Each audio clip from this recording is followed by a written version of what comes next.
বন্ধুরা, good morning. সবাই কেমন আছো? আশা করছি বেশ ভালো আছো। আমরা তো বেশ ভালোই আছি। আজকে হচ্ছে শুক্রবার, সকাল এখন ওই 7:30 মতো বাজে। ইন্দুসোনা স্কুল চলে গেছে, ওর বাবা ওকে দিয়ে এসেছে। তারপর এখানে চা করে নিয়েছি। তো এরপর চা আর কেক যেটা বানিয়েছিল সেটা এখন খাওয়া হচ্ছে। তো কেকটা তো কাল তোমাদের দেখিয়েছি, দারুণ সুন্দর সফট, একদম ভীষণ সুন্দর কেকটা হয়েছে। আর আজকে সেই কেকটা দিয়ে চা খাচ্ছি, কারণ কেক দিয়ে চা খেতে আমার ভীষণ ভালো লাগে। এদিকে আমি একটু লিকার চা নিয়েছি, ওকে একটু দুধ চা দিয়েছিলাম। তো তারপর কিছু টুকটাক কাজ ছিল, সেগুলো সেরে নিয়ে সোজা চলে এসেছি রান্নাঘরে, রান্নাটা করে নেব। কি রান্না হবে সেটা আমি আগের দিনই ঠিক করে রেখেছিলাম, এমনকি বাঁধাকপি হবে বলে আমি বাঁধাকপিটা কেটেও রেখেছি। আসলে কি বলতো, কিছু কিছু জিনিস থাকে যেগুলো আমি আগে থেকে গুছিয়ে রাখি, যেমন এই বাঁধাকপি বা লাউ বা শাক, এই সমস্ত কিছু আগের দিনে যদি ঠিক করে রাখি যে রান্না করব পরের দিনে, তো সেটা আমি আগের দিনে কেটে রাখি। এমনিতেও বেশ কিছু সবজি আমি কেটে রেখে দিই, কারণ তাতে আমার সকালবেলা কাজ এগোতে অনেকটা সুবিধা হয়। আর এই রকম কিছু কিছু ছোট্ট ছোট্ট জিনিসগুলো যদি মাথায় রেখে মানে কাজগুলো গোছানো যায় না, তখন মনে হয় অনেকটা চাপটা কমে আর খুব একটা তাড়াহুড়ো করতে হয় না। তো চলো রান্নাটা সেরে নিই। আমি এখানে ওর জন্য দুধ আর বিস্কুট এনেছি। আর এই যে দেখো ঘুমায় কেমন, এই যে উঠে পড়েছে, তো উঠে পড়েছে তো। চোখটা দেখি, ও বাবালে ঘুম ছাড়ছে না গো, ওলে বাবা, ও মা গো। আবার ঘুমিয়ে পড়েছে। উঠে বলো, উঠে বলো, উঠে বলো, খেতে হবে, ওঠো ওঠো ওঠো ওঠো ওঠো ওঠো।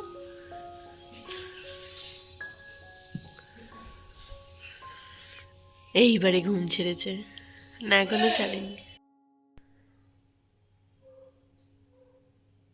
তো এই যে বিনিশোনাকে দুধটা খাইয়ে ফ্রেশ করিয়ে দিয়েছি, আর তারপর আবারও বাঁধাকপি যেটা বসিয়েছিলাম সেটা রেডি করে নিচ্ছি, মানে একদম জলটা শুকিয়ে গেছে। এরপর হচ্ছে ভাজা ভাজা করে একটু নামিয়ে নেব।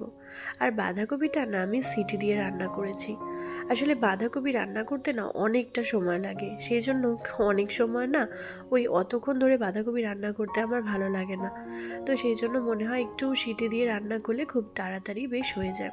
তবে শীতকালে বাঁধাকপিতে খুব একটা সিটি দেওয়ার প্রয়োজন পড়ে না, কিন্তু এই যে একটু ধীরে ধীরে রান্না করতে হয়, এটাই যা। নামানোর আগে একটু কাঁচা লঙ্কা দিয়ে দিয়েছি কেটে, একটু মটরশুঁটি থাকলে সেটা দিয়ে দিলেও কিন্তু মানে বেশ ভালোই লাগে, কিন্তু আমার কাছে আজকে মটরশুঁটি ছিল না। যাই হোক, ওটা তো হয়েই গেছে। এরপর চলে এসেছি মাংসটা রান্না করতে, কারণ কালকে রাতে মাংস এনেছিল, সেটা রান্না হয়নি।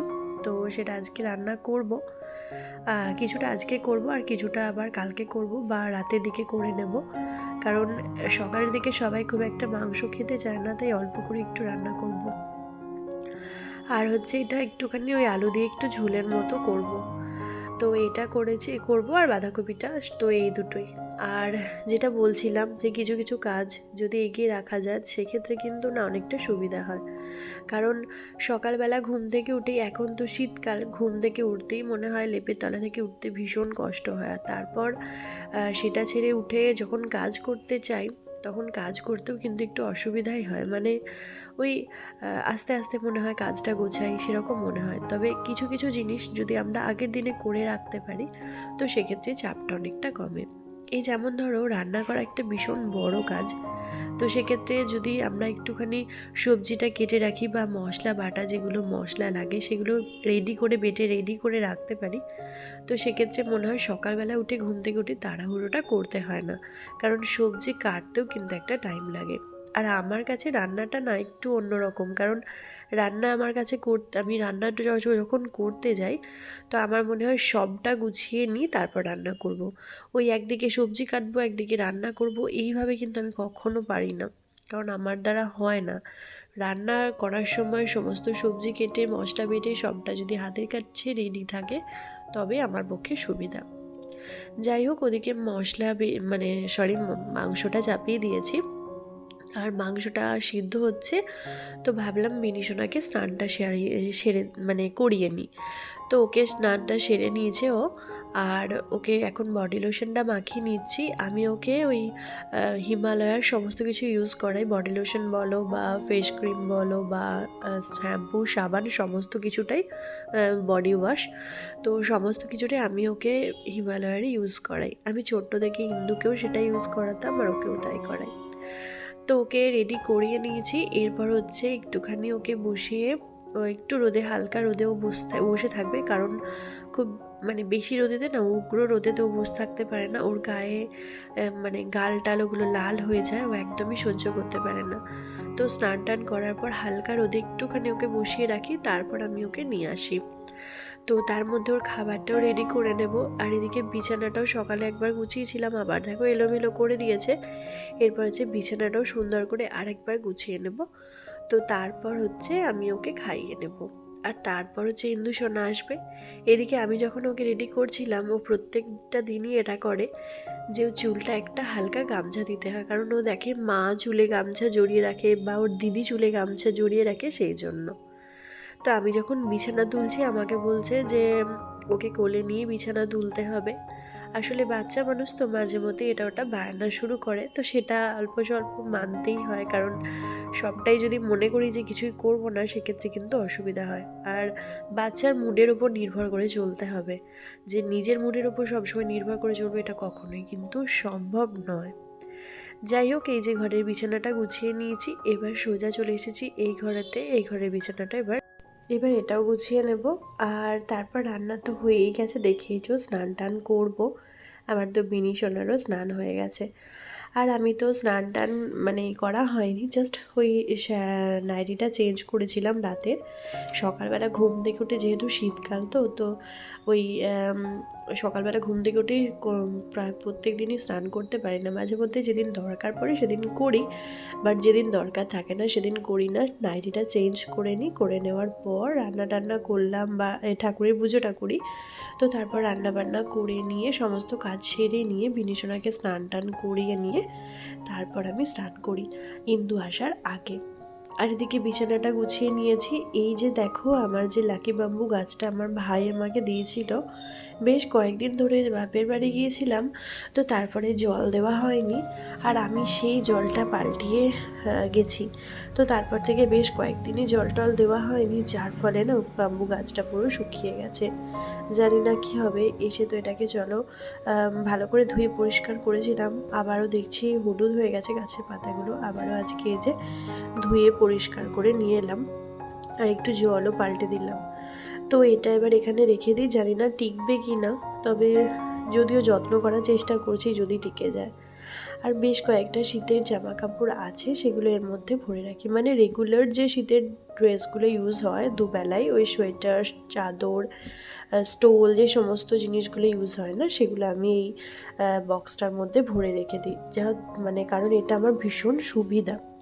তো ওই এখান ওখান পড়ে থাকবে, তো যার ফলে না উলট পালট হবে বা ওই বাচ্চারা হাত দেবে, তো ভাঁজ খুলে যাবে। তো সেই জন্য না আমি এই বক্সটার মধ্যে ভরে রাখি। মেনলি আমি ওই বিছানার চাদর টাদর এইগুলো এখানের মধ্যে ভরে রাখি, আর শীতের জামা কাপড়গুলো এর মধ্যে ভরে রাখছি এখন। তারপর শীত যখন চলে যাবে, তো তার জন্য আলাদা আলাদা বড় বড় বালতি আছে, তো তার মধ্যে আমি কিন্তু শীতের পোশাকগুলো ভরে রাখি, যেগুলো আমাদের রেগুলার ইউজ হয়। তো চলো, এটাও মোটামুটি গুছিয়ে নিয়েছি। এইটা ইন্দু সোনা পড়বে স্কুল থেকে আসার পর, যখন পড়াতে আসবে তখন, সেই জন্য ওটা বের করে রাখলাম।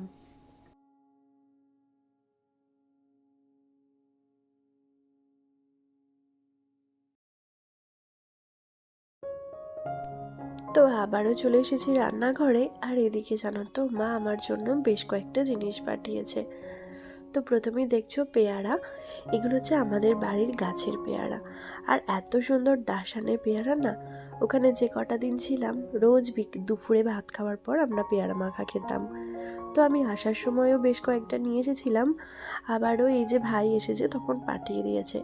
আর এইটা হচ্ছে দুধ পিঠে, পুরো এক টিফিন কৌটো আমাকে দুধ পিঠে পাঠিয়েছে মা, কারণ মা শীতকালে যখনই দুধ পিঠে বানায় না কেন আমার জন্য পাঠিয়ে দেয়। আর মা এত সুন্দর দুধ পিঠেটা বানায়, মনে হয় না আমি অত সুন্দর বানাতে পারি। তো প্রত্যেকবারে আমি বানাই, কিন্তু মায়ের হাতে সেই স্বাদটা আসে না। তো তো সেই জন্য মা যখনই দুধ পিঠে করে না কেন আমার জন্য এক টিফিন কৌটো করে পাঠিয়ে দেয়। তো আমার জন্য কম বলা হবে, নাতনিদের জন্য বেশি, কারণ ইন্দু খেতে খুব পছন্দ করে আর ভালোবাসে সেই জন্য। আর এটা দিয়েছে বেশ খানিকটা ছানা।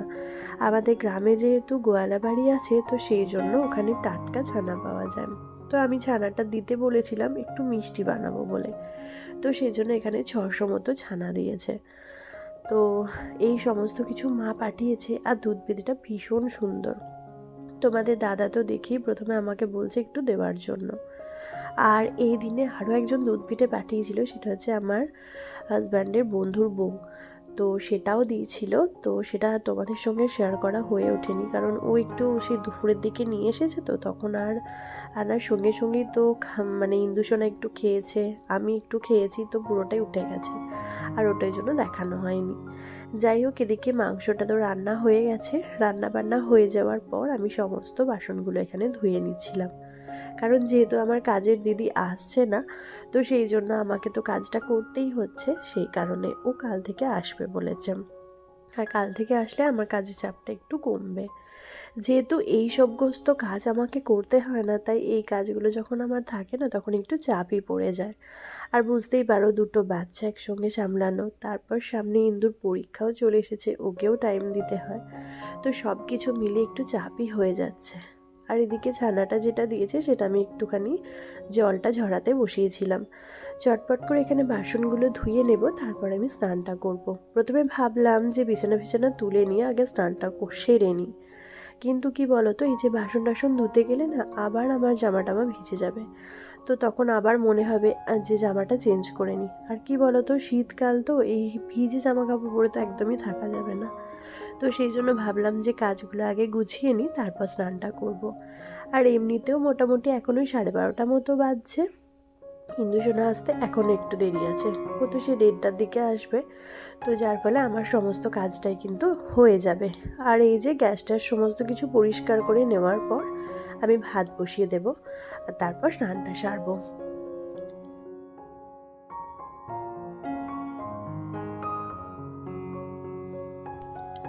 দেখা হচ্ছে তোমাদের সঙ্গে একদম সন্ধেবেলায় বেরিয়েছিলাম একটু বাজার। কালকে যে রিলায়েন্স গিয়েছিলাম, কাল না, কাল বা হ্যাঁ কালকেই, তো সেখান থেকে মেয়েদের জন্য বেশ কয়েকটা শপিং করা হয়েছিল, আর আমার জন্য আজকে কিনতে গিয়েছিলাম। মানে মেনলি মেয়েদের জন্যই গিয়েছিলাম, আরও দু একটা জিনিস কিনতে, সেখান থেকে আরও আজকে ওদের জন্য দু একটা জিনিস কিনেছি। আর এই কুর্তিগুলো তোমাদের দাদা বললো ভীষণ সুন্দর দেখতে, তুমি নিয়ে নাও। তো সেগুলো আমি একটু ট্রায়াল দিয়ে দেখছিলাম হচ্ছে কি না। এই কুর্তিটার সঙ্গে একটা প্যান্টও ছিল, আর আগের যে নীল কুর্তিটা পরেছিলাম ওর সঙ্গে কোনো প্যান্ট ছিল না, আর এই কুর্তিটার সঙ্গেও প্যান্ট ছিল। তো এই 3টে কুর্তি আমি ট্রায়াল দিয়ে দেখছি, যদি নিই তাহলে বলবো। আর এই যে বিনিশোনাকে নিয়ে ঢুকেছিলাম, কারণ ও তো মাকে ছাড়বে না, সেই জন্য। তো জিনিসপত্রগুলো কেনা হয়ে গেছে, এবার ওখানেও বিল করাচ্ছে। চলো, বিল করা হয়ে গেলে কিন্তু আমরা বাড়ি চলে যাব। আর ওই যে দেখো মাথায় টুপিটা কিভাবে নিয়েছে, মানে ওইভাবে নিয়েও ঘুরবে, টুপিটা কিছুতেই পরবে না। তো চলো, আজকের মতো তাহলে এখানেই শেষ করছি ব্লগটা। বাড়ি গিয়ে খাওয়া দাওয়া করব। আর আজকে ব্লগটা কেমন লাগলো অবশ্যই জানিও। সবাই ভালো থেকো, সুস্থ থেকো, টাটা।